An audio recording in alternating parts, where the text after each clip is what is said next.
대답하 이르시되 형제와 자매와 더욱이 자기 목숨까지 미워하지 아니하면 능히 내 제자가 되지 못하고. 같이 읽습니다. 누구든지 자기 십자가를 지고 나를 따르지 않는 자도 능히 내 제자가 되지 못하리라. 아멘. 오늘 본문에서 예수님은 당신의 제자가 되고자 한다면 누구든지 자기 십자가를 지고 따라야 된다라고 말씀을 하십니다. 이와 더불어서 망대를 세우려고 할 때에 그 비용을 먼저 계산하고 또 전쟁을 하려 할 때에는 이 전쟁에서 우리가 이길 수 있는가라는 것을 먼저 계산해 보지 않겠느냐라고 말씀을 하시죠. 이 말씀에 대해서 우리가 자세히 살펴보도록 하겠습니다. 내용 관찰 1번, 예수님의 제자가 되려면 어떤 각오를 해야 합니까?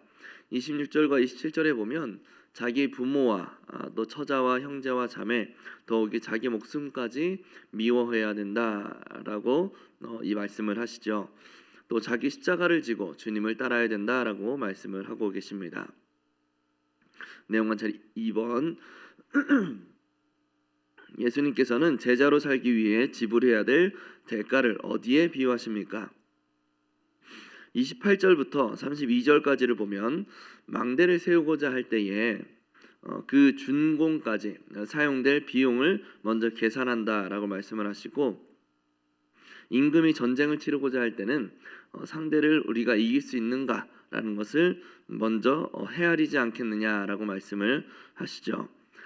사실 이것은 지불해야 될 대가를 말씀하신다기보다는 비교해야 된다라는 것에 초점이 맞춰져 있는 말씀입니다.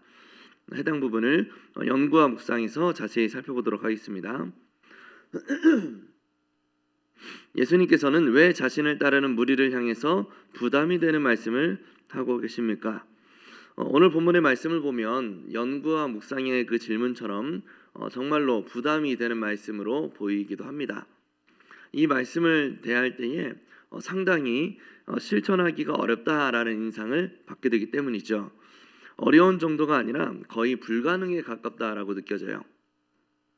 자기 십자가를 져야 되고 자신의 모든 소유를 버리지 않으면 능히 예수님의 제자가 되지 못한다라는 말씀.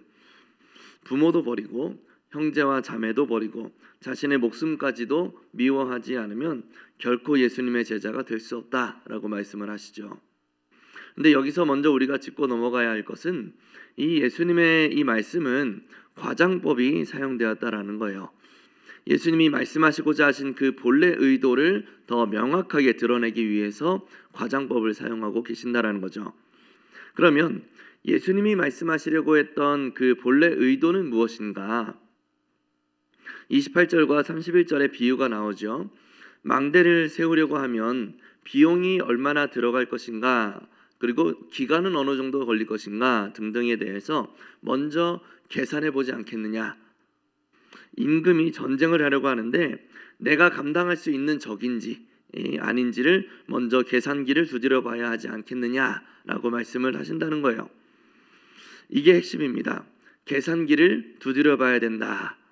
뭐가 더 이득인지, 어떤 것이 더 나에게 유익한 것인지, 무엇이 더 가치 있는 것인지를 먼저 계산해 봐야 된다라는 거예요. 그리고 하시는 말씀이 33절이죠. 이와 같이 누구든지 자기의 모든 소유를 버리지 아니하면 능히 내 제자가 되지 못하리라. 여기서 계산기를 두드려 봐야 될 비교 대상은 자신의 모든 소유, 내가 가지고 있는 모든 소유, 나의 부모를 섬기는 것, 내 형제 자매와 함께 교제하는 것, 이 모든 것과 예수님의 제자가 되는 것, 이 두 가지를 비교해 봐야 된다라는 겁니다. 그리고 이 둘을 비교해 봤을 때에 자신의 모든 소유를 지키는 것보다 예수님의 제자가 되는 것이 훨씬 더 가치를 지니고 있다라는 것을 말씀하고 계시는 것이죠. 결국 예수님이 자신을 따르는 수많은 사람들에게 던지시는 도전의 말씀은 너희는 과연 너희의 소유를 지키는 것보다 나의 제자 되는 것에 더 큰 가치를 두고 있는가라는 것을 도전하시는 거예요. 해설박스 위 주석을 보시면 26절에 미워한다라는 말의 뜻이 덜 사랑한다 라는 말씀이라고 설명하고 있죠.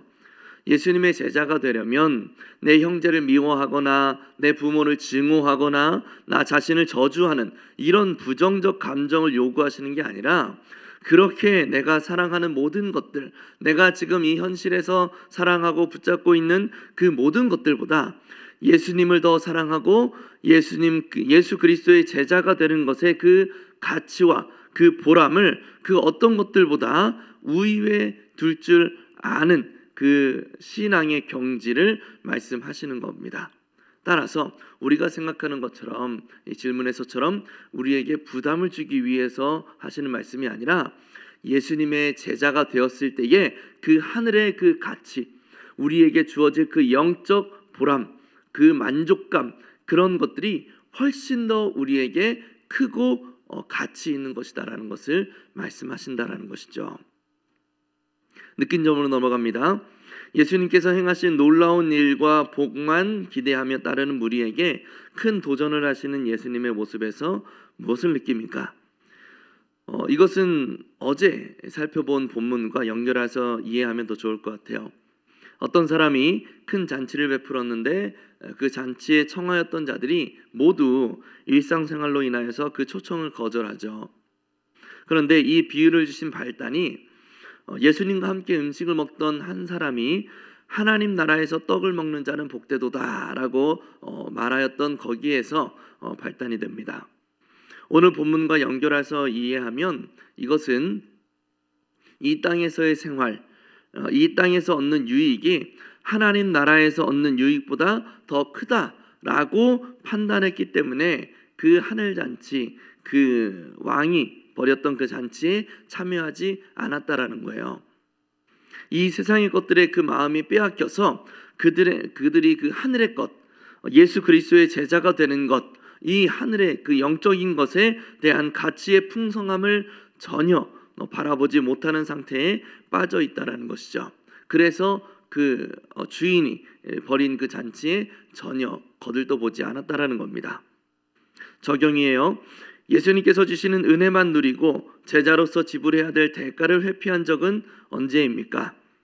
이것은 앞에서 말한 것처럼 대가를 지불한다라는 개념보다는 더 큰 가치를 두는 것은 무엇인가라는 개념으로 다가가는 게 더 좋을 것 같습니다. 예수님의 제자로서 살아가는 것보다 더 큰 가치를 두고 있는 것은 무엇인가? 그래서 예수님의 제자로서의 모습을 내가 잠시 내려놓는 한이 있어도 이것만큼은 내가 포기할 수 없다, 이것만큼은 내가 절대 놓칠 수 없다라고 생각하는 것은 무엇인가를 살펴보면 좋을 것 같아요.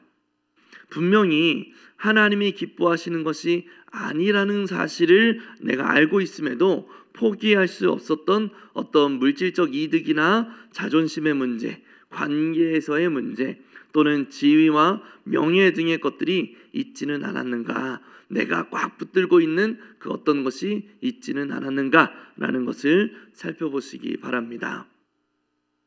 그렇다면 예수님을 따르는 제자의 삶을 살아가기 위해서 내가 오늘 짊어져야 될 그 십자가는 무엇입니까?